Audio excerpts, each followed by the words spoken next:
পেটে পুলি মেরে আছে, গাছের কষ্ট হচ্ছে না?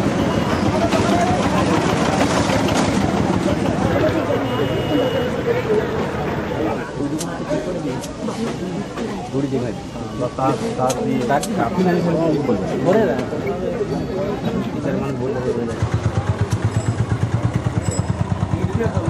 আজকে বিশ্ব পরিবেশ দিবস। আজকে আমরা সবাই ভাই বোনরা আমরা সবাই বন্ধুবান্ধব একসঙ্গে মিছিলে বাড়িয়েছি এবং এখানে এসে যে আমরা দেখছি আশেপাশে যারা গাছ কাটছে এবং তাদেরকে যাতে না গাছ কাটতে পারে সেই জন্য আমরা তুলে যাতে তোমরা গাছ কাটবে না এবং গাছকে ভালোভাবে রাখবে এবং যাতে না পরিবেশ যাতে না দূষণ যাতে না হয় সে চেষ্টা আমরা করছি। একটি ঘোষণা, পরিবেশের বিপদের কথা মাথায় রেখে আগামী 5ই জুন বিশ্ব পরিবেশ দিবস থেকে 40 মাইক্রনের কম পুরো প্লাস্টিক ক্যারি ব্যাগ, প্লাস্টিকের কাপ এবং থার্মোকলের থালা সম্পূর্ণরূপে নিষিদ্ধ করা হলো।